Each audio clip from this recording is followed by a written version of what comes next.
Oke, selamat pagi. Assalamualaikum warahmatullahi wabarakatuh. Ya, apa kabar semuanya? Pekerja-pekerja yang ada seluruh Pekanbaru, khususnya semoga di hari Minggu ini semua diberikan kemudahan atas apa yang kita kerjakan ya, dan selalu diberikan keberkahan oleh Allah Subhanahu wa taala dengan semua pekerjaan yang kita lakukan. Oke, teman-teman, hari ini kita ingin membahas ya banyak sekali permasalahan-permasalahan dalam pekerjaan tentunya.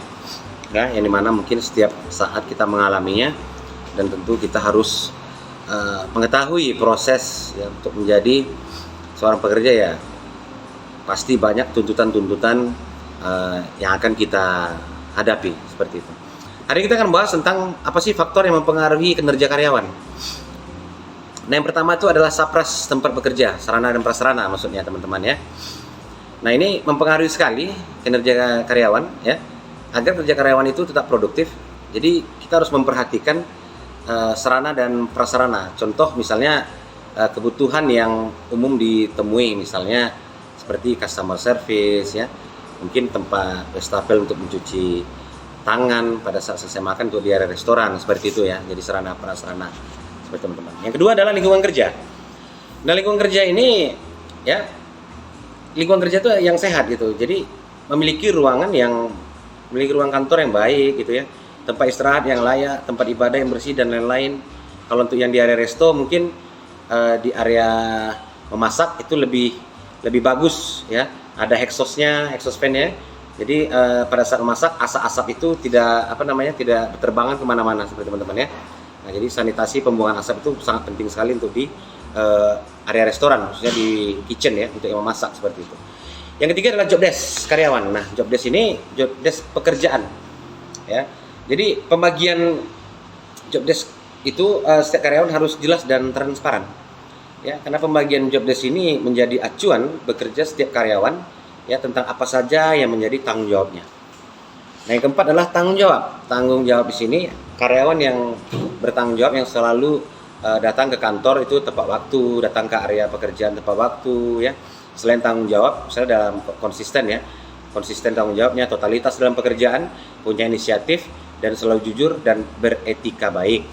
Yang kelima adalah visi dan misi. Visi dan misi perusahaan ya.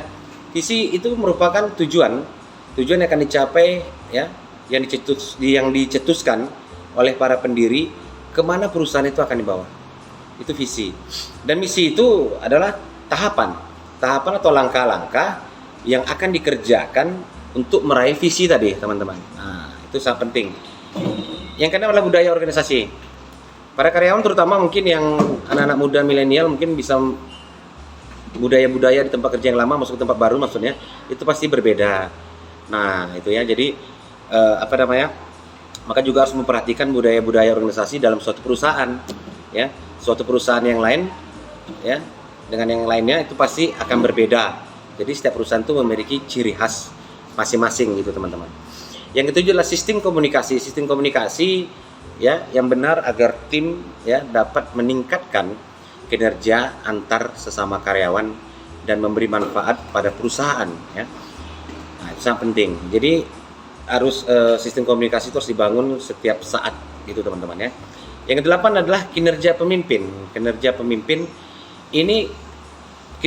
tergantung maju mundurnya satu perusahaan.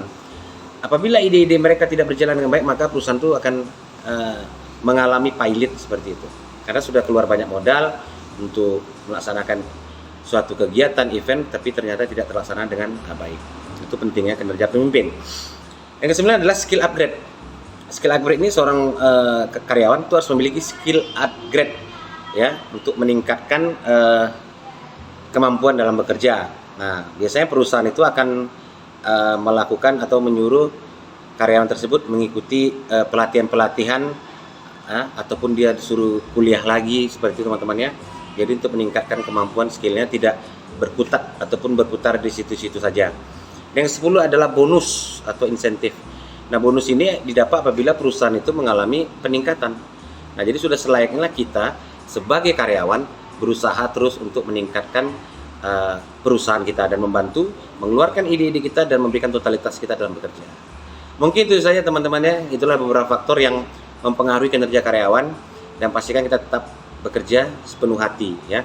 Jadi cintailah tempat di mana kita bekerja, sekalipun tidak membuat kita kaya, tapi setidaknya membuat kita hidup.